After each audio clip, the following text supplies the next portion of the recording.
everyone, myself Nikita from Canada Stories. Hope आप सब अच्छे होंगे, healthy होंगे. In this video, we would be discussing about the real estate market in Halifax, which is a very hot topic these days because Halifax is one of the favorites for all the prospective buyers. So if you are one of them, stay tuned and watch this video till the end.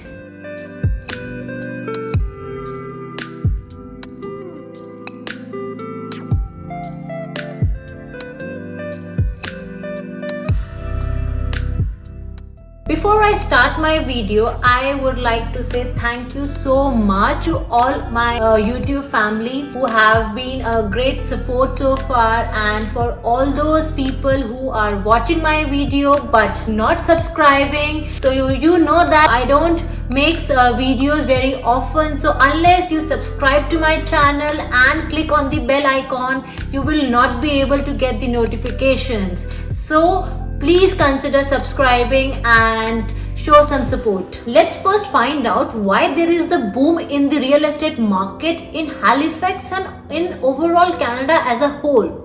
So first reason which comes to my mind is the lowest interest rate. If you see the trend of interest rate being offered by banks, it has reduced drastically from last year to this year. Maybe due to COVID or it could be any reason, but bank is offering amazing interest rate to the lenders, and that is one of the prime reason where the buyers are now considering to buy a home rather than staying in their rented accommodation. Another reason which happened in 2020 was the pandemic, and due to which almost everybody was working from home during that time. The husband is also working, wife is also working, maybe kids are also not going to school. So if you have a family and you need to work as well, you need space. And this is one of the prime reason that people realize that there is a need to buy a home. You cannot accommodate your needs in a given space. Maybe it's a 1 bedroom or a two bedroom. You need a bigger space, and for that people tend to thought and get interested towards buying a home. So this is one of the important reason why the real estate market has shown a drastic boom in from the last year, I would say. Another reason that has contributed towards the boom of real estate, specifically in Halifax, is this province and this city has managed COVID in a very good situation. Since the population is less, they were able to handle COVID very well, and there are almost zero cases as of now, and the people are enjoying their life normally. Kids are going to school, offices are open, and some organizations are also giving option to their employees if they want to work from home or not. So it's a bit relaxed here. There is no lockdown, and this freedom, this no lockdown environment has attracted many other people who are moving from other provinces to Halifax, and this is one of the big reason that real estate market in Halifax has grown a lot. Another reason that comes to my mind is the prices of real estate in Halifax are lucrative in comparison to other cities of Canada or other big cities of Canada. What you can get in big cities, maybe a townhouse, here you can get even a bigger detached home. So that is why people from other provinces are moving here, as they are able to buy a house here, a bigger house maybe, versus what they could buy in the big cities. So this is one of the main reasons that many population from other provinces are the prospective buyers right now. To add to this point, generally people tend to ask me, why are you staying in a smaller city when you are an express entry candidate and you can get a job there as well? When we move to a new country, at one point in time you wish to have a house, your own house in that new country. So if I move to big city, I might get more salary, but the difference in the house prices is maybe double, or in some cases it's even 3 times. If I get 20,000 extra in big cities, I still might not able to buy a home there. So what is the use of moving to a place where I might get few extra dollars, but I am living on a rented accommodation throughout my life? So it's my personal choice and it's my perspective that I would rather stay in a small city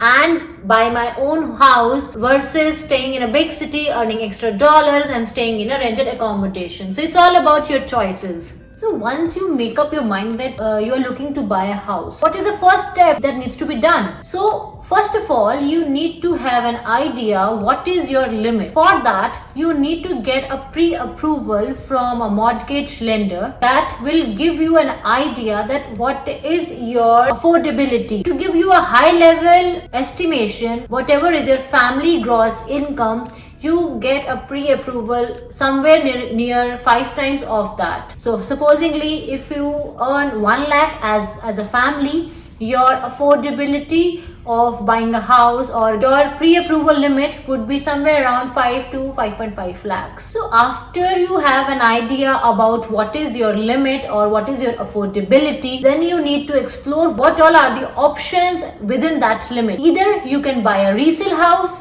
or you can buy a new construction. So what are these two? Let's discuss these two in detail. So for new construction houses, what is the process that find builders or you find projects which falls under your pre-approval limit, and you select a house which is just on papers. So basically it's a lot that you can check, and then you understand the plans and whatever the offer documents are. Basis that you make an offer and you submit a token money which might be from 5,000 to 25 or 30,000.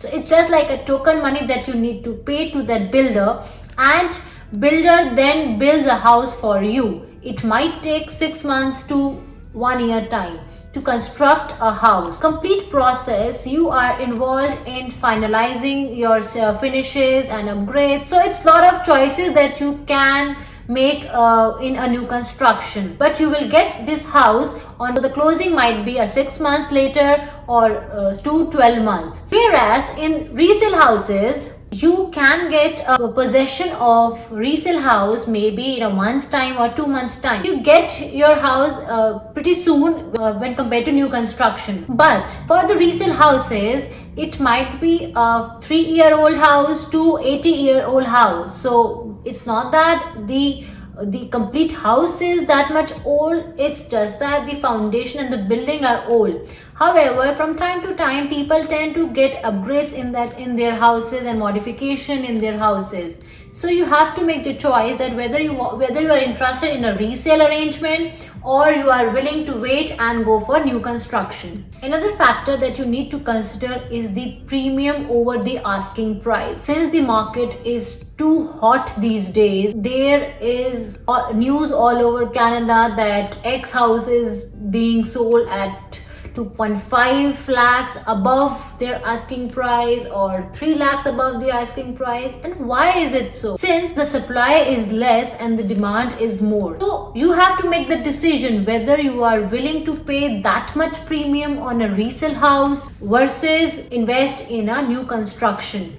So this is the choice that you have to make. But if you ask my personal opinion, I would rather pay extra for a new construction where I get the choice to select my finishes, select my upgrades and my paint and everything, rather than paying a premium on the asking price on a resale property where I am competing with n number of people. Just to be in the competition, I am quoting an extra amount. So it's your choice whether you want to go for a new construction or resale house. So once you decide that whether you would be going for a new construction or an old construction, let's talk about what all types of houses are available in Canada. So the first type of house is townhouse. Townhouse is like at least 3 houses which share their walls. So it's like 3 houses in a row makes a one building. Second type of house is semi-detached, where 2 houses are joined together and they share one common wall. After semi-detached comes detached house, which is an independent house, no sharing walls with other houses, you have your own privacy.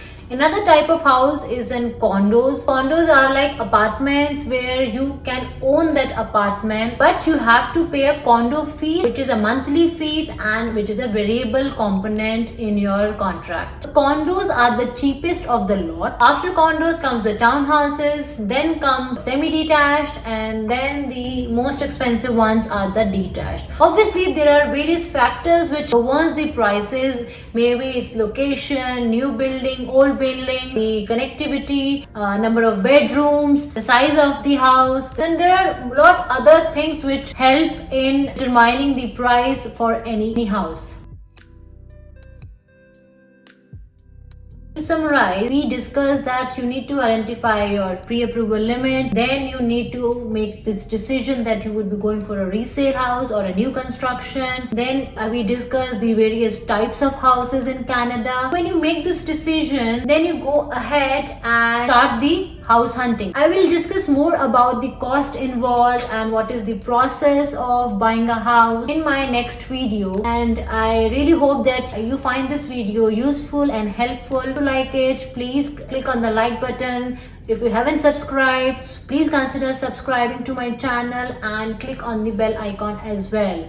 And thank you so much for watching my video. Stay safe, stay healthy.